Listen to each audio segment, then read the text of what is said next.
Demain s'ouvrent à Yamoussoukro les travaux de la 5e conférence du traité d'amitié et de coopération Côte d'Ivoire-Burkina Faso.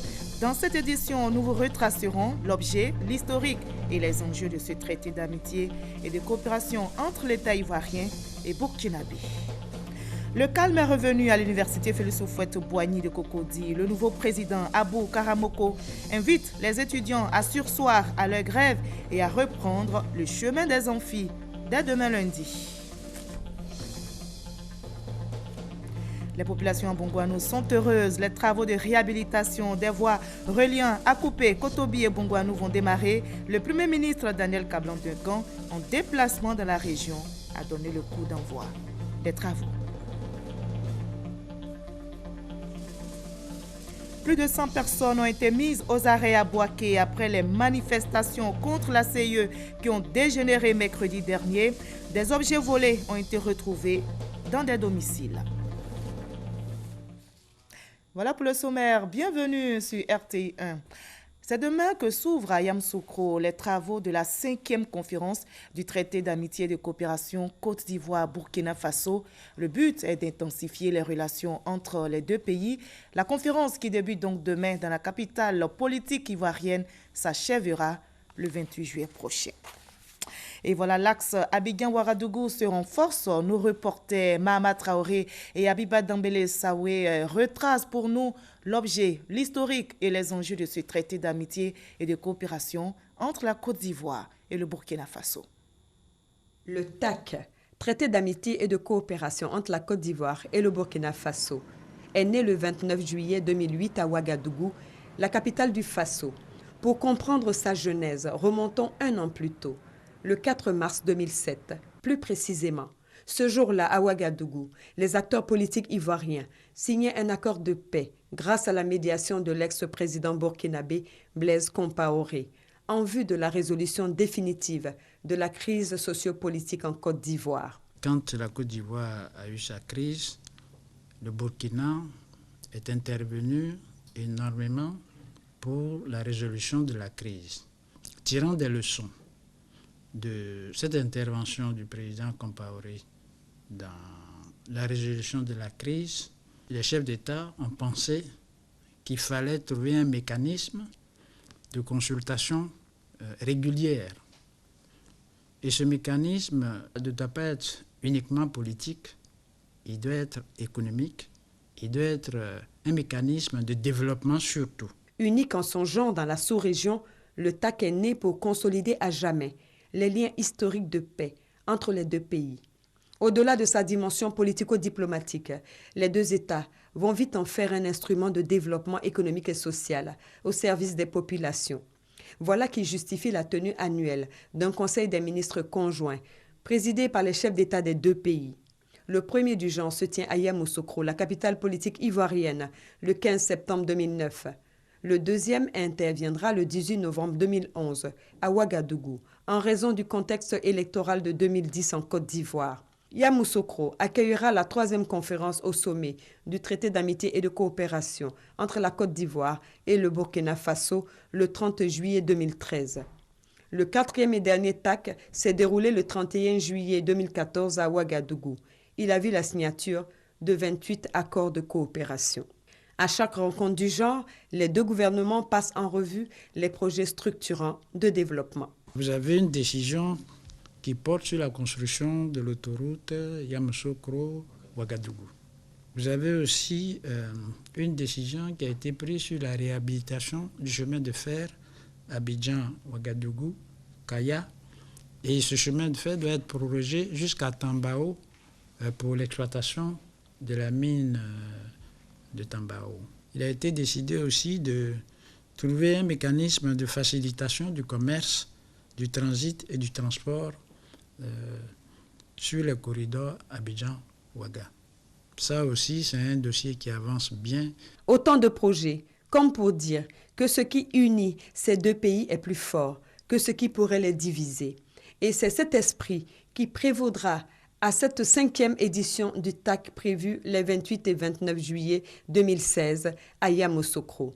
Une rencontre placée sous le signe de la normalisation totale et du réchauffement des relations entre deux pays liés par l'histoire. Preuve qu'une nouvelle page s'ouvre dans la coopération entre la Côte d'Ivoire et le Faso, le président Roch-Marc Christian Kaboré sera à Yamoussoukro aux côtés de son homologue ivoirien Alassane Ouattara. Il a également annoncé la signature de 8 nouveaux accords de coopération et des décisions portant sur la mise en œuvre de grands projets de développement tels que l'autoroute Yamoussoukro-Ouagadougou ou encore le chemin de fer Abidjan-Kaya-Tambao. Voilà, élément réalisé pour vous par Mama Traoré et Abiba Dambélé Saoui.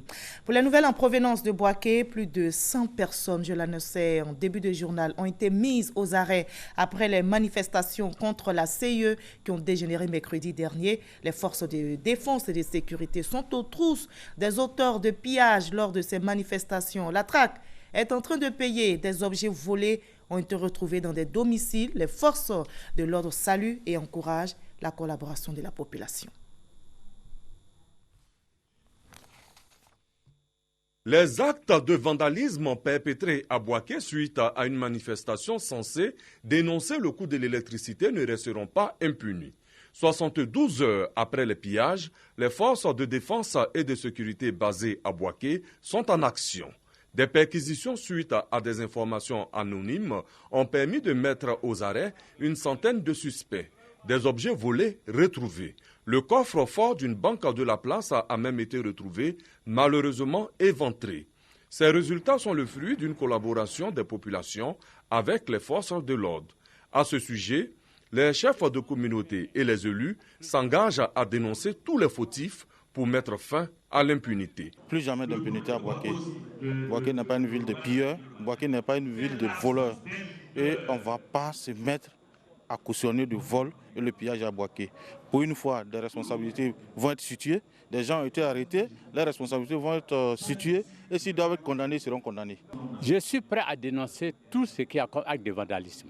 Et c'est ça qui fait de moi la dignité d'un père qui ne doit pas cacher les mauvais côtés des enfants. Parce que chaque père voudrait se voir dans son enfant. Le jour où vous voyez un vieux, au soir de sa vie, les larmes ne tarissent pas. Ce n'est pas l'enfer qu'il voit. Ce qu'il voit, quand il jette un coup d'œil et qu'il voit des enfants irresponsables autour de lui, comment voulez-vous que les larmes puissent tarir? En attendant, les forces de défense et de sécurité basées à Bouaké continuent les investigations. Des numéros verts sont disponibles, le 100 et le 111. Appel gratuit. Et c'était un reportage de Kader Sogodogo. Le rassemblement des oufouettistes pour la démocratie et la paix condamne ce qui est arrivé à Bouaké. Le RHDP invite les populations à la retenue, à tourner dos aux violences. Leur réaction a été recueillie par Sidonie Davila. Le RHDP appelle l'ensemble des populations ivoiriennes au calme et à la sérénité. Le rassemblement des oufouettistes pour la démocratie et la paix exhorte les populations à ne pas tomber dans le jeu des ennemis du progrès et du renouveau de notre pays en cédant à la tentation de se rendre justice. Le RHDP tient à rassurer le peuple de Côte d'Ivoire que le président de la République, son Excellence Alassane Ouattara, et son gouvernement sont à pied d'œuvre pour préserver les droits des consommateurs dans la justice et dans l'équité. Le RHDP appelle le gouvernement à la vigilance et à la fermeté devant ces actes télévidés par des mains obscures et par des individus aux intentions inavouées. Le RHDP réaffirme son soutien au président de la République, son Excellence Alassane Ouattara, qui consacre chaque jour tous ses efforts à l'amélioration du bien-être de nos populations et dont l'ardeur au travail a permis à notre pays de retrouver son lustre d'antan et sa place dans le concert des nations. Voilà, le calme est revenu à l'université Félix Houphouët-Boigny de Cocody. Les responsables appellent les étudiants à la reprise des cours. Le nouveau président de l'université Félix Houphouët-Boigny, Abou Karamoko, invite tous les étudiants à surseoir à leur grève et à reprendre le chemin des amphis dès demain. Davis Oyo, Moussa Konati. Ma nomination intervient au moment où notre université est en crise. En effet, depuis quelques semaines, les étudiants sont en grève. Cette situation a provoqué des affrontements qui ont entraîné des blessés graves et des dégâts matériels importants. Dans le droit fil de la politique menée par mon prédécesseur, je m'engage à établir le dialogue avec les étudiants en vue de transmettre avec diligence leurs préoccupations au gouvernement. Les violences perpétrées sur le campus sont préjudiciables au bon déroulement des activités académiques. Elles détériorent l'image de l'université Félix Houphouët-Boigny et compromettent gravement l'insertion professionnelle de ses diplômés. C'est pourquoi, chères étudiantes, chers étudiants, j'appelle à l'arrêt immédiat des violences sur le campus et vous invite à une reprise des cours le lundi 25 juillet 2016 à 7h30. Il y va de votre avenir et partant de celui de la nation.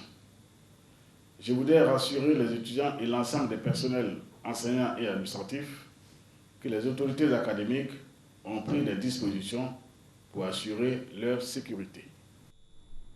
Vous venez d'écouter le président de l'université Félix Houphouët-Boigny de Cocody, Abou Karamoko, invitant donc les étudiants à reprendre l'école, c'est-à-dire l'université, dès demain. Je vous invite maintenant à prendre la direction d'Akoupé, Kotobi et Bongouanou, mais attention, ce ne sera pas facile. La voie est dans un état de dégradation avancée. Les usagers empruntent cette route avec beaucoup de difficultés. On fait le constat avec notre reporter Herman Givi. Le Moronou, magnifique région de la Côte d'Ivoire, chaîne de collines, forêt dense par endroits. Difficile pour le voyageur de ne pas se laisser absorber par la beauté du paysage. Et pourtant, ce voyageur restera agrippé à son siège et à tout autre support lui permettant de garder l'équilibre tout le long du trajet. La raison, le coma profond dans lequel est plongé le tronçon Akoupé-Kotobi, Kotobi-Bongouanou.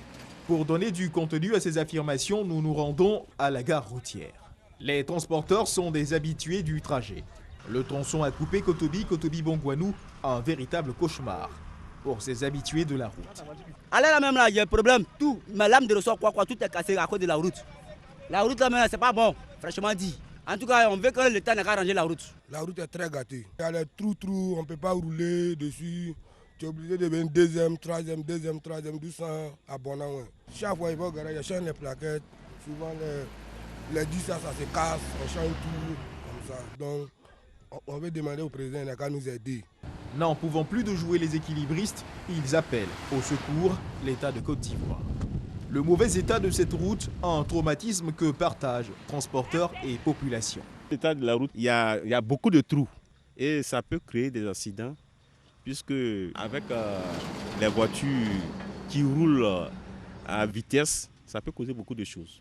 Pour aller à Abidjan, on a un trajet assez court, mais on est obligé d'aller prendre une longue distance, passer à Ara, sortir à Bonaouin jusqu'à Akoupé. Alors que d'ici, Kotobi à Bongwa, Akoupé, c'est un petit trajet.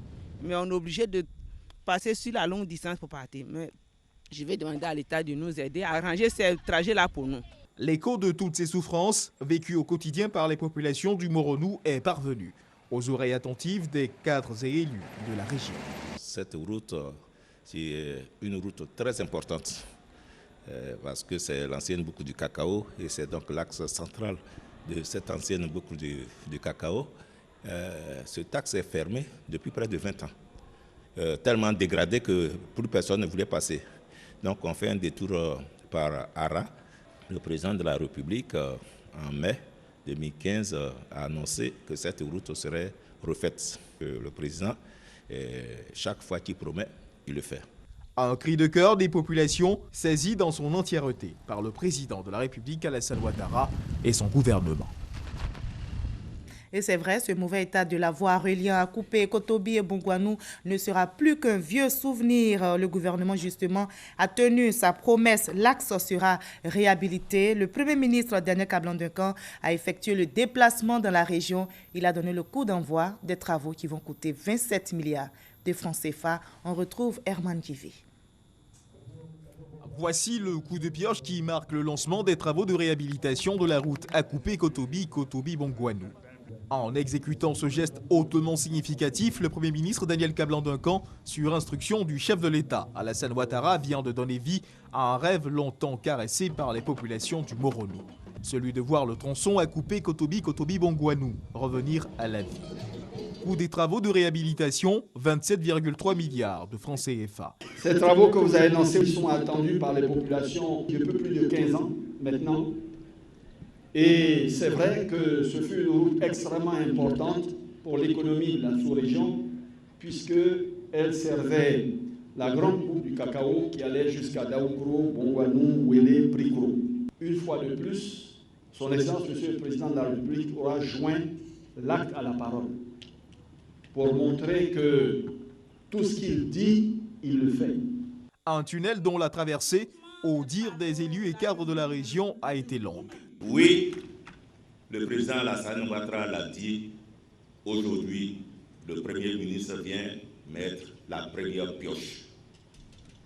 Monsieur le Premier ministre, les populations du Moronou vous prient humblement de bien vouloir transmettre à Monsieur le Président de la République, notre illustre bienfaiteur, nos remerciements appuyés, ainsi que notre indéfectible attachement à sa personne et notre soutien total à ses actions en faveur de la paix et du bien-être des filles et fils de notre beau pays, la Côte d'Ivoire. Les populations du Moronou verront bientôt le bout du tunnel. Comme le savons tous, la route a non seulement un rôle éminemment économique, mais aussi et surtout un impact particulièrement important dans le désenclavement des régions du pays, tout en stimulant la création de richesses au bénéfice des populations. Le Moronou, ou la capitale de la boucle du cacao, peut désormais espérer en des jours meilleurs.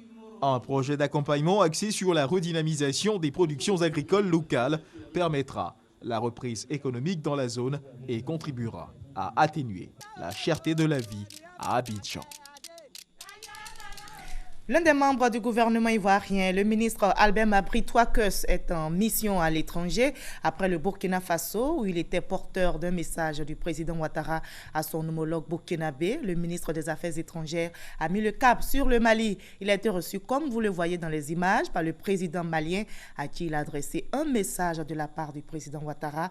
L'État ivoirien est reconnaissant au Mali pour le soutien apporté au dernier sommet de l'UA, soutien relatif à la candidature de la Côte d'Ivoire au nom de l'Afrique au Conseil de sécurité de l'ONU en qualité de membre non permanent. Sur place au Mali, le ministre Albert Mabry Touakes a procédé à la pose de la première pierre de la future ambassade de la Côte d'Ivoire. L'ambassade sera bâtie sur un site de 5300 m². Les deux pays, le Mali et la Côte d'Ivoire, affichent ainsi leur volonté d'intensifier leurs relations. Voyons cela avec notre envoyé spécial, Abou Sanogo. Dans quelques mois sortira de terre la future chancellerie de la République de Côte d'Ivoire à Bamako au Mali. Elle sera bâtie sur une superficie de 5300 m² à Amdala Assi 2000, un quartier administratif de Bamako qui abrite la plupart des départements ministériels et un bon nombre d'ambassades. En mission de travail et d'amitié au Mali, le ministre des Affaires étrangères Albert Touakes Mabry a donné le signal du démarrage des travaux de la future représentation diplomatique de la Côte d'Ivoire à Bamako. À ses côtés, son homologue malien des Affaires étrangères. Nous traduisons ainsi le soutien que nous apportons au Mali, dire que nous faisons confiance aux autorités maliennes, que nous avons foi donc au futur de nos liens avec le Mali. C'est pour ça que la Côte d'Ivoire veut solidement s'installer à Bamako pour entretenir cette coopération en donnant les moyens à notre ambassade de travailler efficacement et faire en sorte que nos liens politiques, mais aussi nos liens économiques et culturels trouvent des jours meilleurs devant.